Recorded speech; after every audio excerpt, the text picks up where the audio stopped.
up, beautiful souls? I'm back.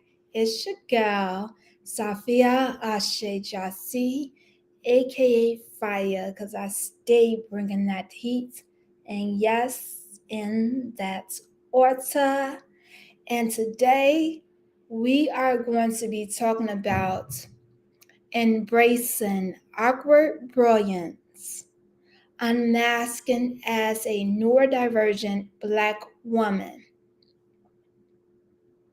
So I have really been on a journey of learning how to unmask in an inaccessible society really all this year. And this process really started for me back in 2020 when I got like a fellowship, and I became very aware of all the extra pressure that I placed on myself, how I'm hard, I'm very critical, and I put extreme pressure on myself, and I am a recovering people pleaser who have relapses every now and then. But I have been really, I am an observer by nature, and I have really been watching what's been going on in the world, and I have created like a little essay to help us guide us through this conversation. So let's get right into it, beautiful souls. So, yes, in a world that often values conformity over authenticity, the journey of unmasking oneself and embracing the essence of who we truly are can be a complex and transformative experience. For many neurodivergent Black women like me, like myself, this process is akin to discovering our own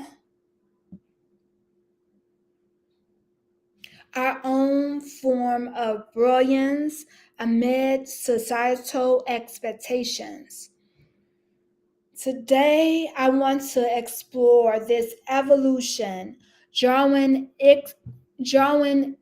inspiration from the remarkable Janelle Monae, whose own path towards living boldly in her truth has been both a source of inspiration and empowerment.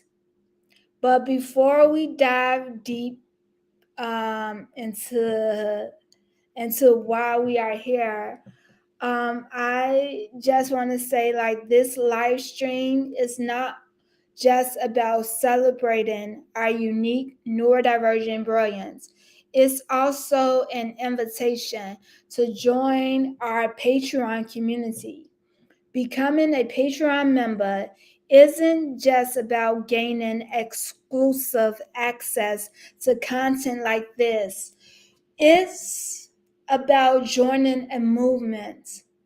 By becoming a member, you are actively participating in my journey and supporting me as I navigate through an unlawful eviction due to disability, housing discrimination, and neglect. Your membership directly contributes to inciting institutional change within the Chicago housing market, specifically how disabled tenants are treated. It's also about improving my living conditions. My apartment is infested with mold, which significantly hinders my ability to develop the first ever neurodivergent focused social media production company. Your membership is instrumental in advancing these essential causes. So, a shameless plug, but back to the reason why we are here. Chapter 1: The Journey of Janelle Monae. Janelle Monae, the extraordinary singer, songwriter, actress, and producer, has become an iconic figure in the world of music and entertainment. Her journey is marked by a fierce determination to unmask herself, not in the literal sense, but in revealing the multifaceted layers of her identity. Her music, style, and artistry challenge norms and celebrate diversity in its purest form.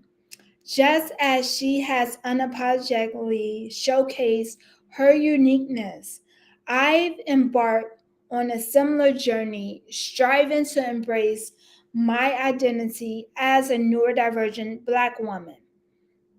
And so now I would like to invite you to share your favorite Janelle Monae song and discuss what aspect of her journey inspired you the most down in the comments. And for me, I can honestly say when Janelle Monae started popping on the scene, I really wasn't like feeling her. I wasn't that into her.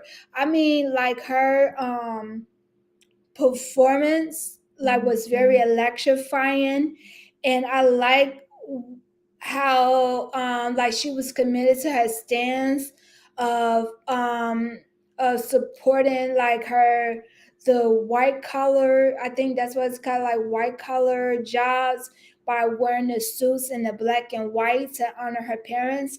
I respect that.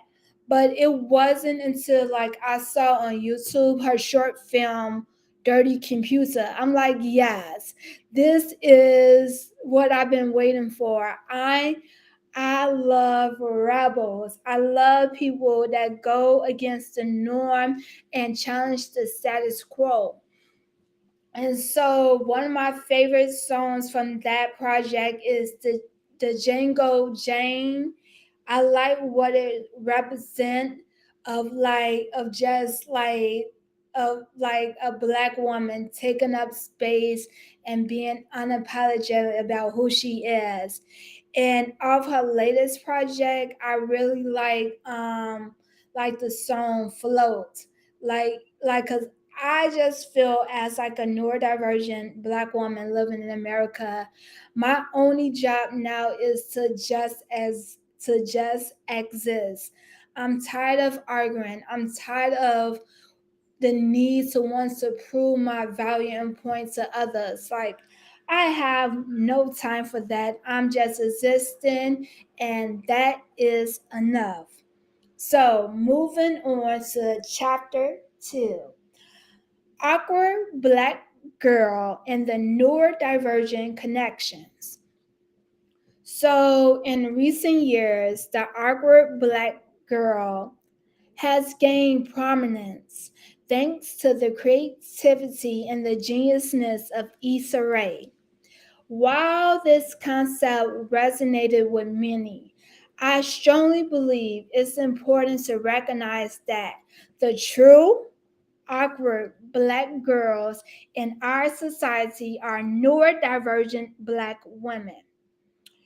When often navigating a world that doesn't fully understand or appreciates our unique perspectives and modes of expression, this live stream is an opportunity to shed light on our journey, bridging bridging the gap between neurodiversity and the cultural narrative.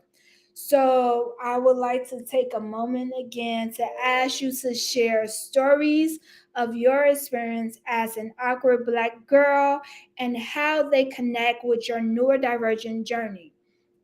So, I go first.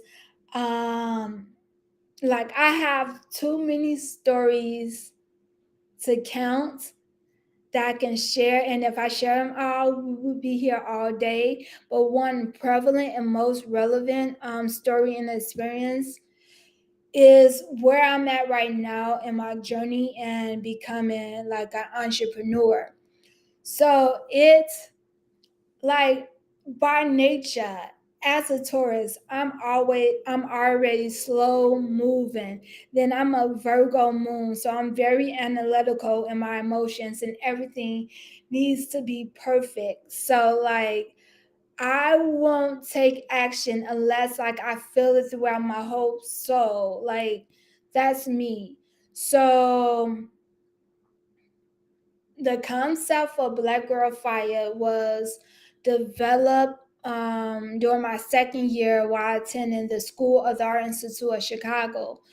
And so this concept has been in development for over 6 years before I turn it before I officially turn it into an LLC.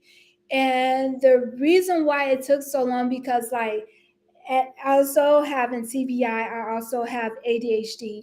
So I have a lot of ideas. Be like, it can be this and do this, and I want to explore and experience all the possibilities to really find out the possibility, the legitimacy, and the ultimate goodness and grace of what Black Girl Fire can be, because I know like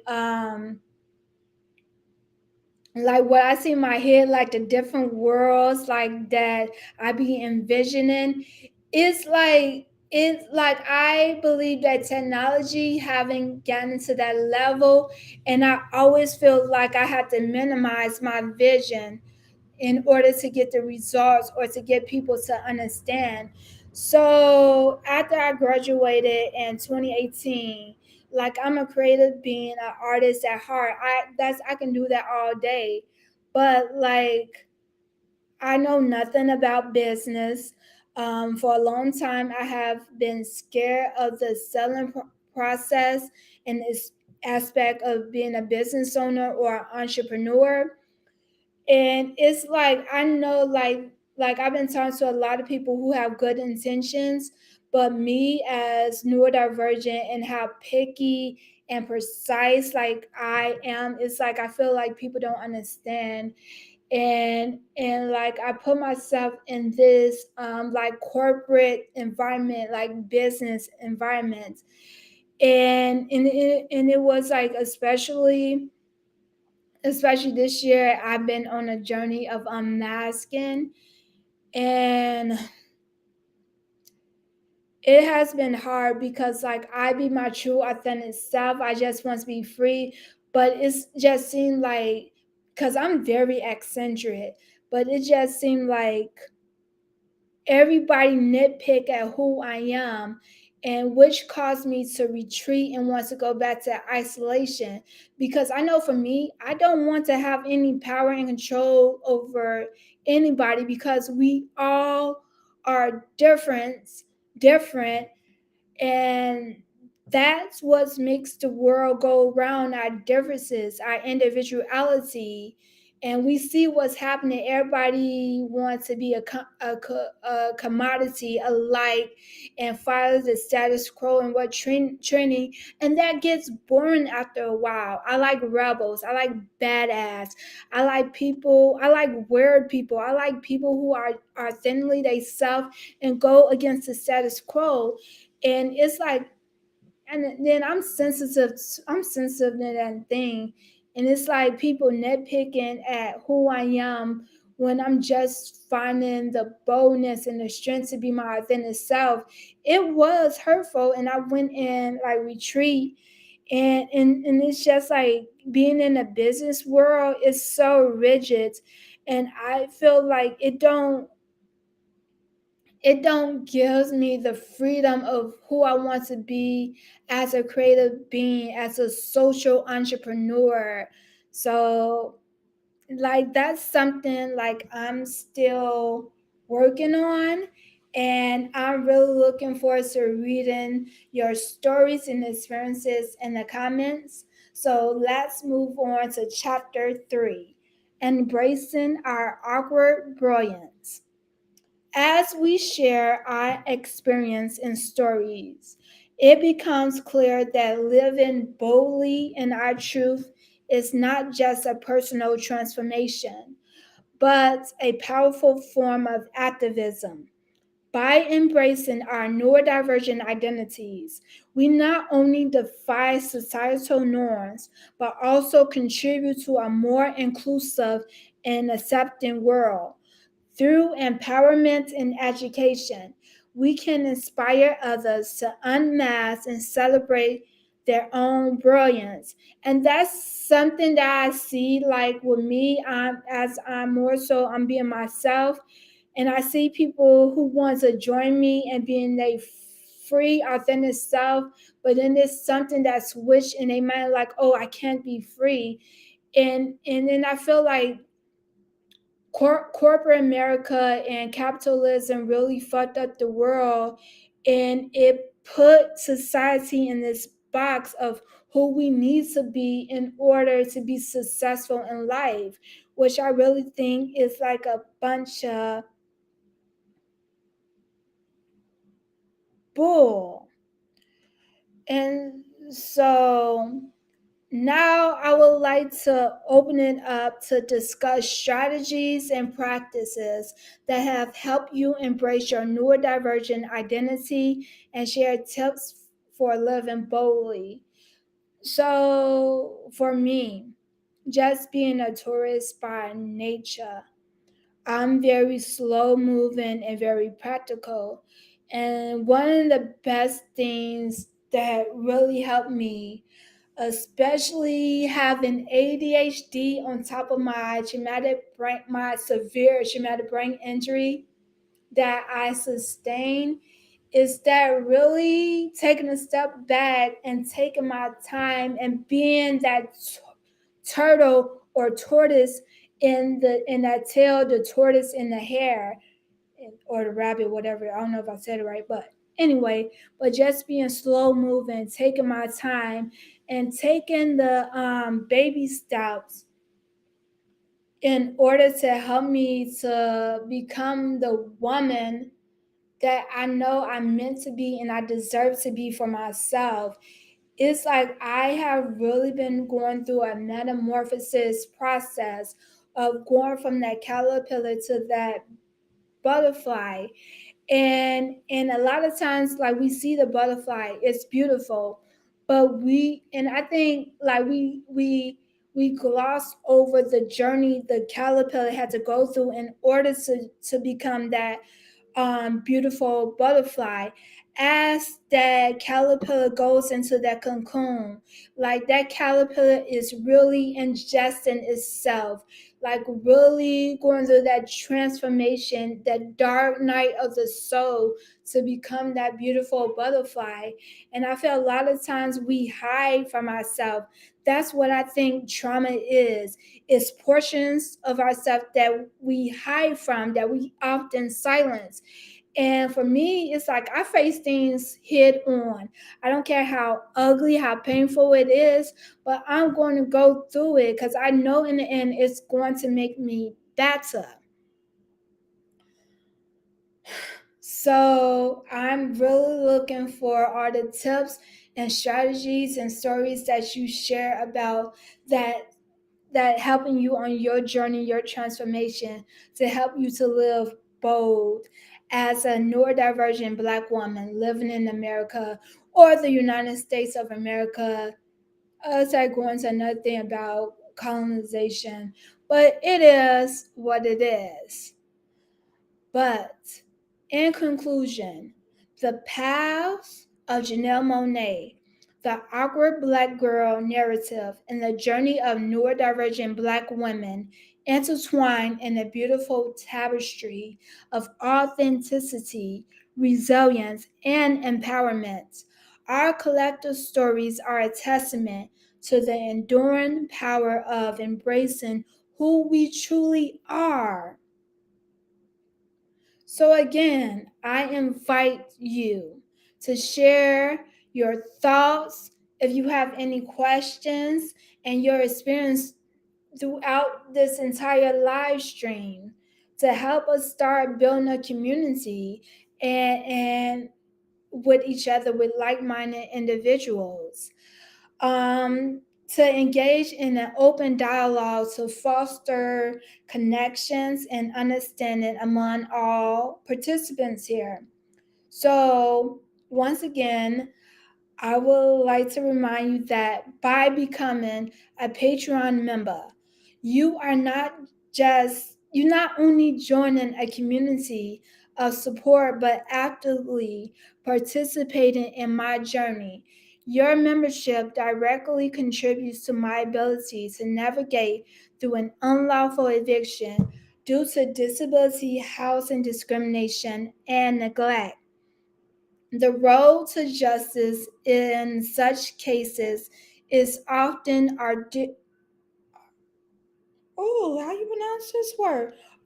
Arduous, ardu. I have TBI, so I don't know if I can pronounce that word right. But moving on, and your support would aid in instigating institutional change within the Chicago housing market, specifically how disabled tenants are treated. It's also about improving my living conditions. My apartment is infested with mold, which significantly hinders my ability to develop the first ever neurodivergent focused social media production company. Your membership is instrumental in advancing these essential causes. Join me as we dive into these stories of self discovery, empowerment, and the celebration of neurodivergent brilliance. Let's unmask together, live boldly, and rewrite the narrative that defines us, and continue and consider becoming a Patreon member to be part of this transformative um, journey. Yeah, that's all I have for you, beautiful souls. And I just want to remind you to remember to be kind and gentle to yourself during these times. And that's orta. Yes.